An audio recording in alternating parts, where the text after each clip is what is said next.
आज नवऱ्याची फर्माईश आहे की चिकन बिर्याणी बनव. तर चला आजच्या व्हिडिओला सुरुवात करूया. छानसं चिकन बनवूया आणि चिकनची भाजी बनवूया आणि चिकनची मस्तपैकी बिर्याणी करूया. तर चला रेसिपीला सुरुवात कर. 2 तारखेला वाढदिवस होता, पण वाढदिवसाला यांच्या होळी असल्यामुळे काहीच स्पेशल बनवता आलं नाही. त्या दिवशी पुरणपोळी आणि बाकीचं सार, भात, आमटी असं केलं होतं. म्हणून आज खास त्यांच्यासाठी बिर्याणी बनवते. बिर्याणीसाठी काही मसाला घेतलेला आहे. 3 ते 4 लवंग, 3 ते 4 2 इलायची, लवंग, 3 ते 4 मिरे, दालचिनीचं तुकडं, 1 चक्री फूल, थोडेसे जिरे आणि 1 तेजपान. आता आपण ह्या चिकनला मॅरिनेट करायला सुरुवात करूया. हे सगळे खडे मसाले टाकून झाल्याच्या नंतर आपण याच्यामध्ये अद्रक लसूणची पेस्ट टाकणार आहोत. मी बिर्याणी आज पहिल्यांदा बनवते आणि त्यांनी मला सांगितलं की नॉनव्हेजचे सगळे प्रकार शिकली, पण अजून एकदा पण मला बिर्याणी खाऊ घातलेली नाही आहे. त्यामुळे मी यूट्यूबवरनं व्हिडिओ बघून सेम टू सेम बनवण्याचा प्रयत्न करते. पण चॅलेंज मी एक्सेप्ट केलेलं आहे आणि ते मी जिंकणारसुद्धा आहे. तर इथे फ्रेशवालं दही जे लावलं होतं मी ते घेतले आहे मॅरिनेशनसाठी. दही जास्त घट्ट नाही आहे, कारण आत्ताच ताजं सकाळी लावलं होतं. संध्याकाळपर्यंत ते इतकं काही सेट झालेलं नाही आहे, पण टेस्ट त्याची सेम टू सेम दह्यासारखीच आहे. आता त्याला फ्रीजमध्ये रात्रभर ठेवल्यामुळे ते छान सेट होणार आहे. तर इथे पहिल्यांदा सगळे खडे मसाले आणि अद्रक लसूण पेस्ट टाकून झाल्यानंतर आता मी टाकलं आहे दही, कोथिंबीर, पुदिन्याची पानं तुकडे करून घेतलेले आहेत, चिरून घेतलेले आहेत, 2 मिरच्या उभ्या कापलेल्या आहेत. त्या पण आता याच्यामध्ये आपण मिक्स करणार आहोत.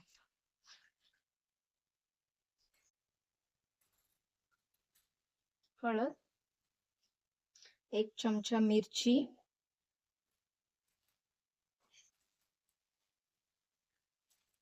बिर्याणी मसाला हा सुद्धा मी आताच मॅरिनेशनसाठीच टाकून घेते, म्हणजे टेस्टला अगदी तो त्याच्यामध्ये मुरून जाणार आहे. त्याचा सगळा अर्क त्या पीसेसला लागणार आहे.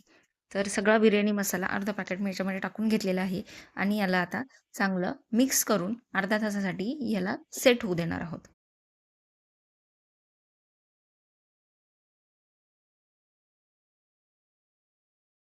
पातेल्यामध्ये पाणी तापायला ठेवलेलं आहे एका बाजूला. तोपर्यंत आपण कांदा कापून घेऊया. तांदूळ स्वच्छ धुवून 2 पाण्याने स्वच्छ धुवून आता भिजत घातलेलं आहे. तर पाणी उकळल्यानंतर आपण याच्यामध्ये तांदळाला 70 ते 80% शिजवून घेणार आहोत. तोपर्यंत आपण दुसरी तयारी करूया. कांदा वगैरे कापून,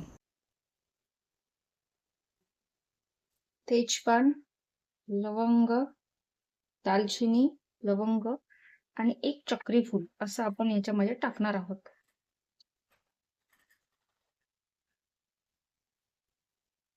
पाण्याला चांगली खळखळून उकळी आलेली आहे. यामध्येच थोडंसं कोथिंबीर, गॅस थोडासा कमी करूया. कोथिंबीर, थोडीशी पुदिन्याची पाने टाकून घेऊया आणि आपण याच्यामध्ये लिंबू पिळणार आहोत. हा आहे लिंबाचा रस, अर्धा लिंबूचा रस आहे, तो आपण टाकणार आहोत.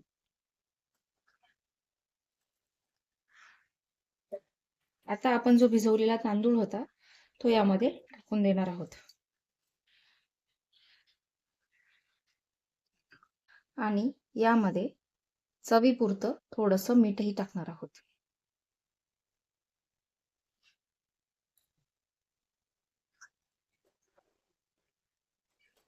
आता या भाताला 70 ते 80% आपल्याला शिजवून घ्यायचं आहे आणि त्यानंतर आपण याला पाणी गाळून घेणार आहोत. एका बाजूला आपण कढई ठेवलेली आहे. कढईमधलं तेल चांगलं तापलेलं आहे. आता आपण याच्यामध्ये हा कांदा छानसा तळून घेणार आहोत, कुरकुरीत करून घेणार आहोत, म्हणजे तो आपल्याला भाजीमध्येही टाकता येईल आणि आपल्याला बिर्याणीच्या लेअरिंगमध्ये पण कामात. खूप दिवस झाले मी माझ्या चॅनलवरती व्हिडिओज टाकत नव्हते. काय माहिती काय, पण व्हिडिओ शूट करूनसुद्धा काही मूडच लागत नव्हता व्हिडिओ पोस्ट करण्याचा, व्हिडिओ एडिट करण्याचा. आता म्हटलं नको, जरा काहीतरी आपण कन्सिस्टन्सी ठेवूया. काहीतरी चालू केलं आहे तर नीट निदान काहीतरी नवीन नवीन बनवूया. आता सध्या धन्वीची एक्झाम पण आली आहे, तर सध्या अभ्यासाचं पण खूप सारं वातावरण चाललं आहे. जोपर्यंत आपण स्वतः बसून तिचा अभ्यास घेत नाही तोपर्यंत अभ्यास काही होत नाही. त्यामुळे इतका तिचा अभ्यास तिच्यावरती ढकलून मोकळं होणं म्हणजे तिचा अभ्यास होणारच नाही. होमवर्कही कंप्लीट होणार नाही, क्लासवर्कही होणार नाही आणि रिव्हिजन तर त्याहून होणार नाही. त्यामुळं तिला घेऊन बसणं हे मॅन्डेटरी आहे. त्याशिवाय अभ्यास होणारच नाही. आमच्या वेळेला आम्ही कुठे अभ्यास करायचो आणि कुठे 1 नंबर आणायचो हे आमच्या आईबाबांना माहिती पण नव्हतं. पण तरीही आम्ही अभ्यासात आमचे हुशार होतो. आत्ताच्या मुलांना त्यांना घेऊन बसल्याशिवाय अभ्यास होत नाही. आत्ताही मी स्वयंपाक करते, पण धन्वीचं 5 ते 6 वेळेला किचनमध्ये येऊन विचारून झालं, आई तू काय बनवते, आई तू काय बनवते, माझ्यासोबत ये ना, बस ना अभ्यासाला, मला सांग ना. आणि आज लवकर भूक लागते. रोज तर मागे मागे पडावं लागतं, चल गं जेवण करून घे गं, चल गं जेवण करून घे गं. पण आज बिर्याणी म्हटल्यावरती धन्वीला खूप वेळचं झालं आहे, आई मला भूक लागली कधी बनणार आहे, आई मला भूक लागली कधी बनणार आहे, केव्हाचं विचारून झालं आहे. आणि सारखं सारखं दे ना पटकन, दे ना पटकन चाललं आहे. ज्या दिवशी भाजी बनायला वेळ असतो किंवा ज्या भाजीला जास्त वेळ लागणार असतो, त्याच दिवशी मुलांना इतकी भूक लागते, इतकी भूक लागते की विचारू नका. तुमच्याही घरी असा सीन आहे का?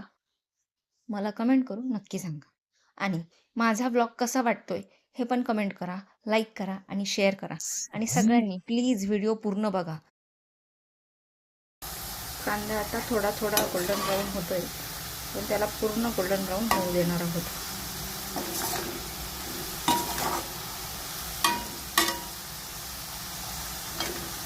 छान स्मेल येऊन राहिला. काय बनवतेस तू? बिर्याणी, चिकन बिर्याणी. कांदा आत्ता चांगला गोल्डन ब्राऊन झालेला आहे, त्यातला थोडा काढून घेतला आहे, थोडासाच त्याच्यात ठेवला आहे.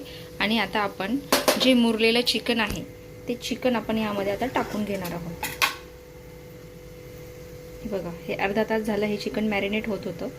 आता आपण हे चिकन यामध्ये, हे मॅरिनेट केलेलं चिकन आपण त्यामध्ये टाकणार आहोत. मी स्वतः शुद्ध शाकाहारी आहे, पण जेव्हा जेव्हा नॉनव्हेज बनवते तेव्हा मन लावून बनवते, त्यामुळे भाजी एकदम छान बनते आणि मला टेस्ट करण्याचीही गरज पडत नाही. भाजी फक्त वासावरूनच समजतं की भाजीमध्ये काही कमी आहे का, आणि वासावरून समजून जातं की आपली भाजी छान स्मेल करते का, छान वास येतो आहे का नाही. जर सुगंध येत असेल तर समजायचं की आपली भाजी जमली आहे, आणि जर नसेल येत तर समजायचं की भाजीमध्ये काहीतरी कमी आहे. नवीन नवीन जेव्हा मी नॉनव्हेज बनवायची तर तेव्हा थोडंसं मीठ जास्त होऊन जायचं सूप बनवताना, नॉनव्हेज बनवताना. पण मग नंतर एकदा दोनदा असं झालं, आणि मग नंतर मी नॉनव्हेजच्या सूपमध्ये जेव्हा आपण उकडून घेतो तेव्हाच जे मीठ टाकलेलं असतं ते फक्त मसाल्यामध्ये 1 चमचा मीठ टाकायचे, नंतर बाकी सगळं मीठ ॲक्युरेट व्हायला लागलं आणि सगळा अंदाज आता एकदम ॲक्युरेट बसतो. त्यामुळं नॉनव्हेजची भाजी मला टेस्ट करून बघायची गरज पडत नाही, फक्त वासावरूनच कळतं की तिखट कमी आहे, मीठ कमी आहे की काय कमी आहे.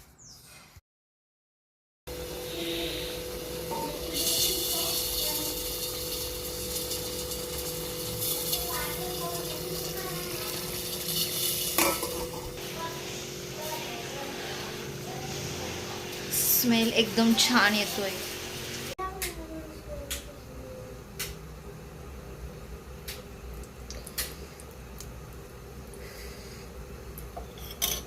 थोडंसं गरम पाणी करून टाकलं होतं कारण ते शिजत नव्हतं आणि त्याचं पीस सॉफ्ट राहायला पाहिजे बिर्याणीमध्ये, म्हणून थोडंसं पाणी टाकून गरम पाणी, अर्धा ग्लास गरम पाणी करून टाकलं होतं. आता त्याला छानसं पाणी सुटलेलं आहे आणि ते पूर्णपणे शिजलेले आहे.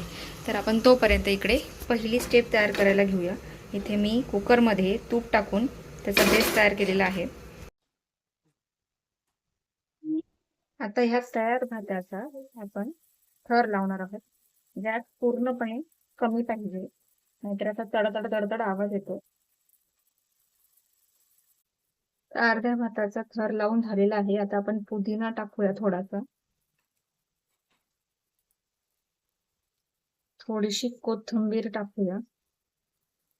त्यानंतर जो आपण कांदा चांगला तळून ठेवला होता, तर कांद्याचा एक छान असा लेयर तयार करूया.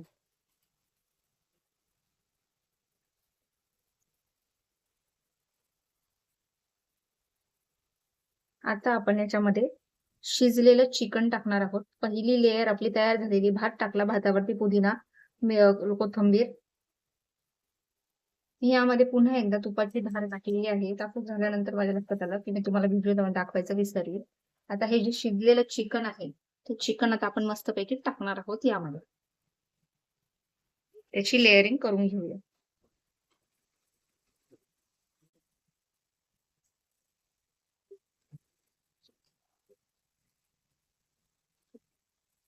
Chicken leg piece.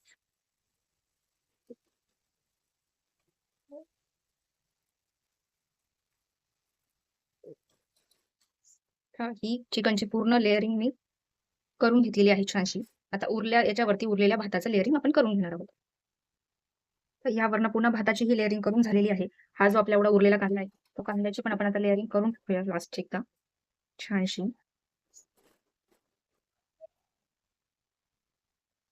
हा जो कांदा आहे ना, हा बिर्याणीमध्ये खूप छान टेस्ट लागते त्याची. तर पुन्हा थोडीशी वरतून कोथिंबीर टाकूया आणि थोडेसे पुदिन्याची पानं. आपली परफेक्ट लेअरिंग करून झालेली आहे. याच्यावरतून आपण एक तुपाचा चमच्यावरतून तूप टाकणार आहोत आणि याचं झाकण बंद करणार आहोत. 15 मिनटं झालेले आहेत. कुकरची वाफ पूर्णपणे भरली गेलेली आहे. गॅस कमी केलेला होता त्यामुळे शिट्ट्या झालेल्या नाही आहेत. पण पहिली जी कुकरची शिट्टी जी वाफ भरली जाते, शिट्टी होते, तशी इथे वाफ भरली गेलेली आहे. आणि आता मी गॅस बंद करून 2 मिनटं थांबली आहे. वाफ शांत झालेली आहे आणि आता कुकरचं झाकण उघडलेलं आहे. मस्त घरामध्ये घमघमाट सुटला आहे. आता ही बिर्याणी आपण ताटामध्ये काढून घेऊया आणि बघूया कशी टेस्ट लागते. मी तर काही खाणार नाही आहे, पण यांना आणि धन्वीला विचारून कळेलच. वासावरूनच कळतं आहे की छानच झालेली आहे. आता मस्तपैकी तिला काढून घेते. खाली कुठेही चिकटलेली नाही आहे किंवा बिर्याणी खाली लागलेली नाही आहे. जे आपण तुपाची लेअरिंग प्रत्येक ठिकाणी करत होतो ते बरोबर मेल्ट होऊन खाली पसरलेलं आहे. कुठल्याही बाजूने बिर्याणी लागलेली नाही आहे. पीस पण एकदम छान शिजले गेलेले आहेत आणि आम्ही इथं मस्तपैकी हॅरी पॉटरचा पिक्चर लावून जेवण करायला बसलेलो आहे. कसं झालं बेटू? चांगलं. टेस्टी आहे हो. नक्की. हो. मग किती खाणार आता तू? तितकं छान आहे तितकं. सगळं संपवणार का? हा चालेल. ठीक आहे, करा मग चालू. हा एवढा मोठा कढीपत्ता टाकायची काय गरज होती का? हा कढीपत्ता नाही आहे, हे तेजपान असतं. Biryani plan successful. Biryani plan successful on. जे काही आहे त्याच्यामध्ये अवेलेबल सगळं घरामधलंच आहे. काही स्पेशल गोष्टी आणलेल्या नाही. पण बिर्याणी छान झाली की नाही झाली धन्वी? ओ मस्त ना? नेक्स्ट टाइम सगळं प्लॅनिंग करून करूया. ओके.